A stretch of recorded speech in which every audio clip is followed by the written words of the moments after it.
Salut à tous, c'est Pando de la chaîne, bienvenue sur cette vidéo qui aujourd'hui va parler du dernier jour de Precision Engineering.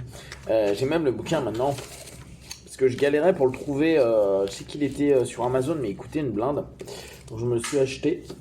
Donc pour les potes qui ont envie de le lire, je le relirai, je vous le passerai. Donc aujourd'hui, c'était donc le troisième et dernier jour. On a commencé avec John Laval ce matin. Et il est allé sur le principe des objections. Pour vous faire simple, parce que je trouve que le manuel est très simple, mais il nous donne quand même des points clés. En fait, c'est un condensé du manuel de master praticien qu'on reçoit quand on est chez Wendler. Et il garde des éléments clés. Ça, je trouve que c'est pas mal. Hop. C'est ça en fait qu'on a décrit pendant 3 jours. Donc, avoir l'attention, établir le rapport et prendre de l'information. Packager sa présentation. Bon, là, c'est notre argumentation. Mettre les objections, répondre aux objections en gros, ou les prévoir, les prédire. Faire des tests pour voir si on peut clore et donc faire signer ou valider ce qu'on est en train de vendre.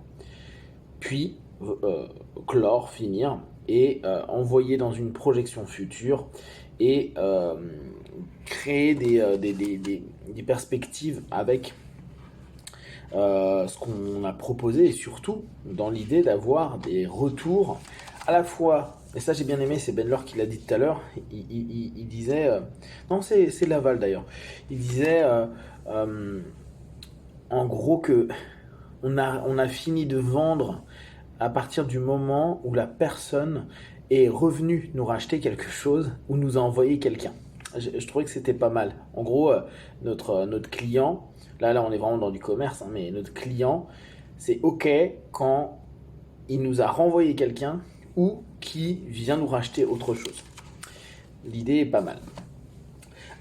Donc, c'était travail sur les objections. Ce qui en ressort pas mal, c'est donc d'éviter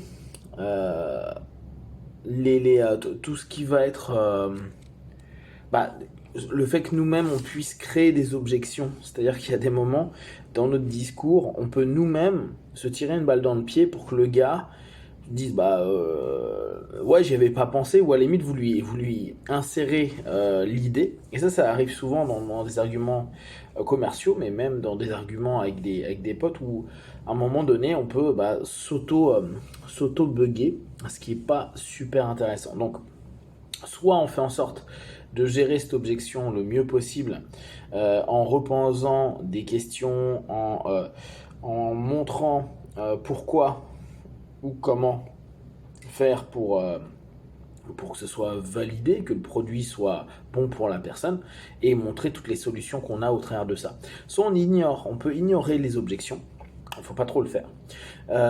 Soit c'est recadré, on recadre, et souvent on le fait avec la problématique de la personne, et puis montrer que sa problématique, elle est très secondaire. Mon lit est cher. Très bien, si tu veux quelque chose de pas cher, t'as le sol, et le sol il est gratuit. Ah oui, d'accord, mais quand même c'est vachement cher, d'accord. Combien de temps de ta vie tu dors sur un lit? En fait, on fait que de créer des recadrages. Alors, ce qui a été intéressant, c'est que John disait, le faites quand même pas trop, parce que au bout d'un moment, c'est un peu prendre la personne pour un con, et ça peut l'énerver, sachant que lui, il est quand même demandeur, et que c'est à vous de trouver des solutions. Donc après, il revient sur la notion de pace lead et il fait une espèce de typographie qui est assez intéressant avec la notion d'être en accord. Et s'il n'y a pas d'accord, donc là on est dans la pure objection, avoir du questionnement, toujours en rapport. Donc il met différents degrés. On peut admettre que justement la personne a raison sur son objection, sur différents levels, c'est-à-dire ouais, carrément vous avez raison, c'est vrai, ou je comprends ce que vous me dites, ou ok, ça a du sens. Donc en fait, on grade un petit peu notre réponse en pace pour pouvoir rebondir et pas se fermer face à dire bah non, c'est pas du tout le cas. Donc il crée des différents degrés par rapport à ça. Et après, donc, voir la dernière objection qu'il a et rebondir dessus et dire ok, donc si on règle ce problème-là, cette notion, c'est trop cher. Si on reprend le lit, ce lit-là, il vous correspond, c'est la taille que vous voulez, la fermeté que vous voulez, ça correspond complètement à ce que vous voulez. Donc là, le seul et dernier problème, c'est une question par rapport au prix, c'est ça. Si on gère le prix, vous prenez ce produit, oui, et quoi, vous l'emmenez vers un accord. Ils utilisent aussi beaucoup la question tag. Alors je sais pas, ça doit vous rappeler quand on était gamin au début du collège, avec les question tag and short answer. Et ça revient à les n'est-ce pas. Le problème, c'est que si nous on utilise les n'est-ce pas, non. T'es d'accord avec moi? Non. T'es ok avec ce que je viens de dire, n'est-ce pas? On a un côté un peu négatif là-dessus. Donc, on a aussi des espèces de locutions adverbiales comme ça, mais c'est moins facile à utiliser. Lui, il l'utilise vraiment plus avec les timbres de voix. Donc, quand on remonte, on est vraiment dans le questionnement. Est-ce que vous êtes d'accord avec moi? La notion classique en linéaire est vers le bas. Si on descend le timbre de voix sur la fin, c'est aller sur une notion d'ordre. D'où les orientations imbriquées, les commandes imbriquées, etc. etc. Donc le question tag aide beaucoup à ce niveau-là.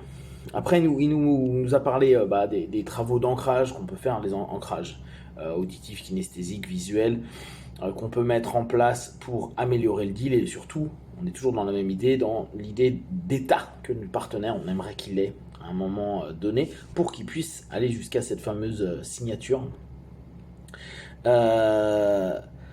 Donc, pareil pour clore pour définir pour faire signer complètement, il est encore lui dans des notions qui sont assez intéressantes de typage.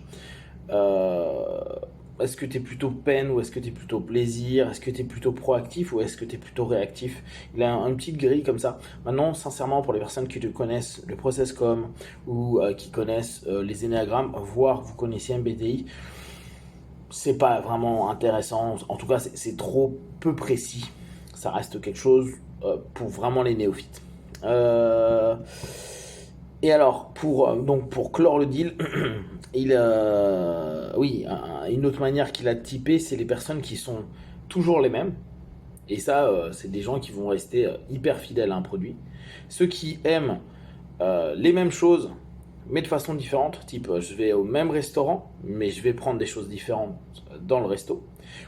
Où là, il dit, c'est des personnes qui vont se maintenir quand même de façon générale dans une marque ou dans une personne qui suivent, mais qui peut-être parfois va aller vers un différenciateur. Donc c'est moins fidèle que quelqu'un qui fait que toujours la même chose, mais c'est quand même plus fidèle que ceux qui sont dans je vais dans un resto différent par exemple, mais je prends la même chose que ce que je prends ailleurs. Je viens de manger une pizza la veille, je dis, mes potes disent, ah, on va où ce soir? Ah bah on va dans un autre resto, et je reprends la même chose parce que en fait j'aime changer, mais je veux quand même la même chose. Donc c'est une autre marque en fait. Ou les gars complètement différents, ceux qui sont les plus amusants à gérer dans du business, c'est des personnes qui sont capables à l'instant de changer complètement de fournisseur, de gars dans l'instant. D'accord? Bon, là aussi, les énéagrammes, c'est vachement plus clair là-dessus. Donc, pour conclure, pour aller vers la conclusion, j'ai bien aimé son principe. Il dit, tu reprends le QQ au QCP et tu vas dire, ok, donc on est d'accord, quand ceci sera fait, on pourra vous le livrer à tel endroit, etc. etc. En fait, il reprend le QQ au QCP, il l'oriente vers, on est d'accord, il check les points pour simplement faire valider la démarche et comme on le venait de le voir d'avant avec les objections, c'est comme ça qu'on pourra dire on est ok. Maintenant, il suffit de de signer et ne pas revenir dessus vu qu'on a levé les objections et on est en train simplement de l'orienter vers le pen funnel dans l'entonnoir pour que ce soit terminé. On est dans des pures notions commerciales. C'est vraiment du classique. D'ailleurs, c'était sympa parce que j'ai rencontré deux gros entrepreneurs canadiens qui ont des très très grosses entreprises et il dit bah ouais nous c'est ce qu'on nos teams nos équipes de vente et nos managers c'est ce qu'ils suivent, ils suivent des stages de 7-8 jours comme ça. On en parlait la dernière fois avec Lucas, un praticien qui en ce moment est pas mal spécialisé sur les addictions, puis on parlait de différents profs, notamment Pierre Marichal, pour ceux qui connaissent, qui fait de l'hypnose conversationnelle, et Pierre, c'est un ancien commercial, et justement, là où il était avant, qui était une boîte X, il a eu plein de formations que les boîtes investissent en fait, avec des types certainement comme Laval et des gars qui sont très très bons en PNL et puis dans des formes de communication pour clore les choses, et ça donne des gars qui sont super bons. Alors après on n'appellera peut-être pas forcément ça PNL, mais voilà, tu peux dire que c'est de l'ingénierie, de la persuasion, ça peut être de la manipulation, on s'en fout. Et c'est vrai que les boîtes investissent beaucoup. Je suis toujours hyper étonné de boîtes comme Herbalife par exemple, qui arrivent encore alors qu'on est dans un pur Ponzi, à voir plein de gars qui sont formés par rapport à ça et qui au départ sont persuadés que c'est extraordinaire et que c'est la meilleure chose du monde parce qu'ils ont vendu ça trop bien et ils ont une espèce de force de vente et surtout une formation de force de vente qui est extraordinaire. Et c'est vrai que les gens sont de qualité, donc on retrouve vraiment toujours les mêmes choses. Après, c'est comment on arrive à l'orienter, l'énergie, l'état dans lequel on va orienter tout ça. Donc ça, c'était la dernière matinée avec John. Et puis, l'après-midi a été très courte. Richard, en fait, a clos les boucles qu'il avait ouvertes tout au long de ces 3 jours-là. Donc, il revient sur ses histoires et puis on sent qu'il les ferme. Avec donc les suggestions qui vont avec les orientations qu'il a envie de proposer. Il finit avec une petite session positive pour emmener vers un futur intéressant. On est purement en fait dans ce que je viens de vous montrer au tout début, avec expectation sur le futur. Donc en fait, il referme la boucle que je viens de vous présenter juste avant, c'est-à-dire cette ingénierie de la persuasion. Il a eu notre attention. Après, il a créé les rapports, chopé les informations. Alors après, en lecture, c'est un peu différent. Il a packagé sa présentation. Il a géré potentiellement les objections que lui-même proposait, et puis il l'a ramené vers une perspective du futur. Chouette, très sympa. Alors, de façon générale, je reviendrai dessus, je pense demain, je vous referai un petit débrief global. Puis il y a des points que j'aimerais revenir, en tout cas, poser des questions là-dessus. C'était un séminaire cool, donc sur 3 jours, sincèrement, pour les personnes qui n'ont pas forcément beaucoup d'argent, qui n'ont pas forcément beaucoup de temps. Alors attention, bien sûr, vous devez aussi payer votre hôtel et votre billet d'avion. Mais moi, globalement, pour vous donner une idée, le séminaire, je l'ai payé $560 ou $580. Donc on va dire que ça nous coûte 550 €, le séminaire de 3 jours. On a quoi l'avion, je ne l'ai pas payé cher, je l'ai payé 350 je crois, ou 370. Et le motel là, je l'ai payé 320. Donc effectivement, ça nous fait un petit billet sur 5 jours, parce que là c'est sur 5 jours au total, avec les allers-retours. Mais au bout du compte, parfois ça peut être très sympa pour les personnes qui se disent ouais, je veux au moins faire une formation avec Bendler une fois, sans forcément aller à Londres. Vous êtes dans un autre environnement, c'est assez sympa. Il y a je crois que c'est Michel qui disait que c'est quelque chose qu'il aimerait faire depuis des années. Ouais, si vous avez 5 jours, vous savez que ça a toujours lieu, je sais plus, je crois en mars ou en mars et peut-être l'été. C'est quelque chose à faire, et puis ça donne une première idée. Après, là encore, toujours dans l'idée de continuer ou pas, j'ai papoté avec pas mal de personnes. c'est à voir vraiment, à vous dire, ouais, est-ce que je veux avoir, pour moi, hein, en parlant notamment avec avec mes potes canadiens là, est-ce que c'est forcément intéressant pour des personnes qui n'ont jamais fait de PNL avant de faire le praticien et le master prat avec Bendler et Laval?